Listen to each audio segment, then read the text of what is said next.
ഈ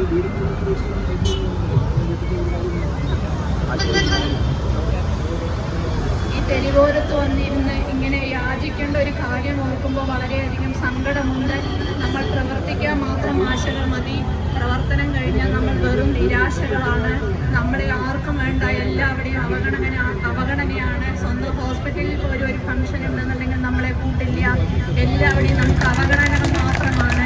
ഒരു ഇൻഷുറൻസ് ഇല്ല. ഞാനിങ്ങനെ കാലൊടിഞ്ഞിട്ട് ഞാൻ കിടന്നിട്ട് പ്രൈവറ്റ് ഹോസ്പിറ്റലിൽ പോയിട്ടാണ് സർജറിയൊക്കെ കഴിഞ്ഞത്. 5 പൈസ ഇൻഷുറൻസും ഇല്ല.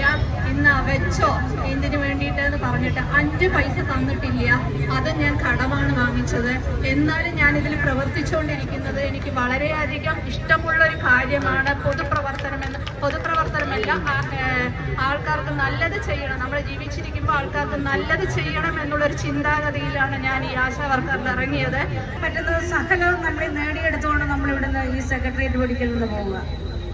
അതുമാത്രമാണ് എനിക്ക് പറയാനുള്ളത്. പിന്നെ കഴിഞ്ഞ ദിവസം നമ്മുടെ ബഹുമാനപ്പെട്ട മന്ത്രി പറഞ്ഞു, നമുക്ക് ആരോഗ്യ സുരക്ഷയിൽ നമ്മളെ ഏർപ്പാടാക്കിയിട്ടുണ്ടെന്ന്. നിങ്ങൾക്ക് ആർക്കെങ്കിലും ലഭിച്ചിട്ടുണ്ടോ? ആരോഗ്യ സുരക്ഷയിലോ ക്ഷേമ പെൻഷനിലോ എന്തെങ്കിലും നമുക്ക് സുരക്ഷ നേടിയിട്ടുണ്ടോ? പക്ഷേ അവിടെ പറയുന്നത്, ബഹുമാനപ്പെട്ട മന്ത്രി പറയുന്നത് നമുക്കിതിങ്ങനെ തന്നിട്ടുണ്ടെന്നാണ് പറയുന്നത്. പിന്നെ നവംബർ മാസം വരെ നമുക്ക് ഓണറേറിയം ലഭിച്ചിട്ടുണ്ടെന്ന് പറയുന്നു. ആർക്കെങ്കിലും കിട്ടിയിട്ടുണ്ടോ നവംബർ മാസത്തില്? അവർ പറയുന്നത് ഡിസംബർ മാസം മുതലുള്ളതാണെന്നാണ് പറയുന്നത്. നമുക്ക് നവംബറിലൊന്നും കിട്ടിയിട്ടില്ല. കിട്ടിയിട്ടുണ്ടോ ഇൻസെന്റീവോ ഓണറേറിയം? പിന്നെ എന്തിനിങ്ങനെ കള്ളം പറയുന്നത്? നമുക്ക് 7000 രൂപ തരുന്നതിന് എന്തിനിങ്ങനെ കള്ളം പറയുന്നവരെ? ഇവരുടെയൊക്കെ പിഎക്ക് കൊടുക്കണമല്ലോ, ലക്ഷങ്ങൾ കൊടുക്കണമല്ലോ. നമ്മൾക്ക് 7000 രൂപ നമ്മൾ കഷ്ടപ്പെടുന്നതിന് തരുന്നതിനാണ് ഇവർക്കൊക്കെ കണക്കുള്ളത്. ഇവരുടെയൊക്കെ ബാക്കി അവിടെ നോക്കിയാലേ എന്തെല്ലാം നഷ്ടങ്ങളാണ് നമുക്കൊക്കെ ഇവർ വരുത്തി വയ്ക്കുന്നത്. അതിന് നമ്മുടെ നേതാക്കന്മാരെ പിടിച്ചകത്തിടുവെന്നാ ഇപ്പൊ ഭീഷണി. നമ്മൾ വിട്ടുകൊടുക്കുവോ? അങ്ങനെ നേതാക്കന്മാരെ മാത്രമായി കൊണ്ടുപോയാൽ ഈ സർക്കാരിന്റെ ജയിലറകൾ മുഴുവൻ ഈ ആശാ വർക്കർമാരും കുടുംബങ്ങളും കൊണ്ട് നിറയ്ക്കേണ്ടി വരും സർക്കാർ. അല്ലേ? നമ്മൾ വിട്ടുകൊടുക്കുവോ? നമ്മളും പോകാൻ തയ്യാറാണ്. അവിടെ മാഡം പറഞ്ഞതുപോലെ ജയില് സുഖമാ, പറഞ്ഞതുപോലെ വാടക കൊടുക്കണ്ട, ലോൺ അടയ്ക്കണ്ട, മറ്റു ടെൻഷനുകളൊന്നുമില്ല. നമ്മളും പോകാൻ തയ്യാറാണ്. പേടിയുണ്ടോ ആർക്കെങ്കിലും? നമുക്കും പോകാം. എന്തിനാ പോകുന്നേ? നമ്മുടെ അവകാശങ്ങൾ ചോദിച്ചതിന്റെ പേരിൽ, അല്ലേ? ചുമ്മാതെ ചോദിച്ചതാണോ? ഇവിടെ എല്ലാവരും പറഞ്ഞു കഴിഞ്ഞു നമ്മൾ എങ്ങനെയാ ജോലി ചെയ്യുന്നേ, എന്തോ ബുദ്ധിമുട്ടുന്നുണ്ട്. അങ്ങനെ ബുദ്ധിമുട്ടി ചെയ്യുന്ന ജോലിയുടെ കൂലി ശിക്ഷ ചോദിക്കുകയാണ്. അതിനാണ് പറഞ്ഞത് നമ്മളെ ജയിലിലടക്കി വന്നു. സെക്രട്ടേറിയറ്റ് ലക്ഷ്യമാക്കി വരിക. അതുകൊണ്ട് പ്രിയപ്പെട്ട സർക്കാരെ, നിങ്ങളിത് കണ്ടില്ലെങ്കിൽ 27,000 ആശമാരും ഇന്ന് ഈ മാധ്യമ വാർത്തകളിലൂടെ അവരിങ്ങ് വരും. നമ്മൾ ആരും ക്ഷണിച്ചില്ലെങ്കിൽ ഒരു വരും. കാരണം ഇത് മാത്രമേ ഉള്ളൂ ആശ്രയം എന്നത് തിരിച്ചറിഞ്ഞു കഴിഞ്ഞിരിക്കുകയാണ്. നമ്മളൊരു കലാപം ഉണ്ടാക്കുന്നില്ല.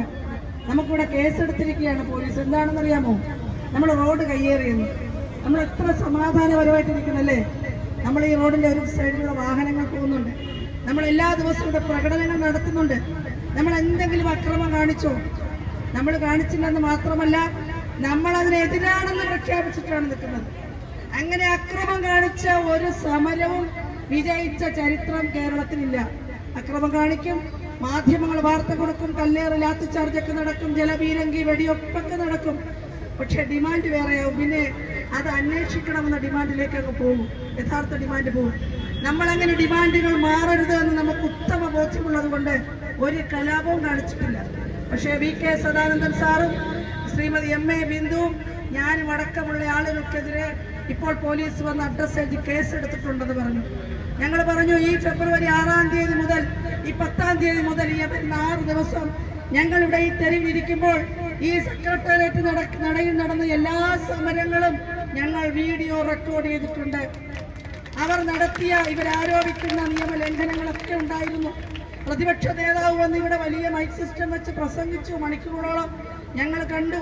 ഞങ്ങൾക്കൊരു പരാതിയില്ല. ജനാധിപത്യത്തിൽ പ്രതിഷേധിക്കാനുള്ള അവകാശങ്ങളുണ്ട്. പക്ഷേ ഈ പോരാട്ടം നടത്തുന്ന ആശാ വർക്കർമാർക്ക് മാത്രം, അവരുടെ നേതാക്കൾക്കെതിരെ മാത്രം കേസെടുത്താൽ ഫെബ്രുവരി 20 മാത്രമല്ല, പിന്നെ ഇതുപോലുള്ള വരവുകൾ നമുക്ക് നടത്തേണ്ടി വരില്ലേ? സദാനന്ദൻ സാറിനെയും MA ബിന്ദു മാഡത്തെയും പിടിച്ച് അകത്തിട്ടാൽ നമ്മൾ വെറുതെ ഇരിക്കുമോ? ഇല്ല. അപ്പോ നമ്മൾ പോലീസിനോട് പറഞ്ഞിട്ടുണ്ട് നിങ്ങൾ കേസ് കൊടുക്കുക. പക്ഷേ നിങ്ങൾ ഡിസ്ക്രിമിനേഷൻ കാണിച്ചാൽ പാർട്ടി എന്ന് പറഞ്ഞാൽ ഭരണപക്ഷത്തിരിക്കുന്ന ആളുകൾ വന്ന് ഈ കാണിക്കുന്ന കാര്യങ്ങൾക്ക് അവർക്ക് അനുകൂലമായ തീരുമാനമെടുക്കുക, ഓച്ചാനിച്ച് നിൽക്കുക. നമ്മളെപ്പോലുള്ള പാവപ്പെട്ട ആളുകൾ നമ്മുടെ പിച്ചച്ചട്ടിയിൽ കൈയിട്ട് വാരുന്നതിനെ ചോദിക്കുമ്പോൾ കേസെടുക്കാനാണെങ്കിൽ നമ്മൾ വിട്ടുകൊടുക്കില്ലെന്നൂടെ പ്രഖ്യാപിക്കുകയാണ്. കേസൊന്നും നമുക്ക് മുത്തരിയല്ല അല്ലേ? നമുക്കിതിനേക്കാൾ സുഖമാണ് കേട്ടോ ജയില്. വളരെ സുഖമാണ്. ഞാൻ ജയിലിൽ പോയിട്ടുണ്ട്, അതുകൊണ്ട് പറയാ വളരെ സുഖമാണ്.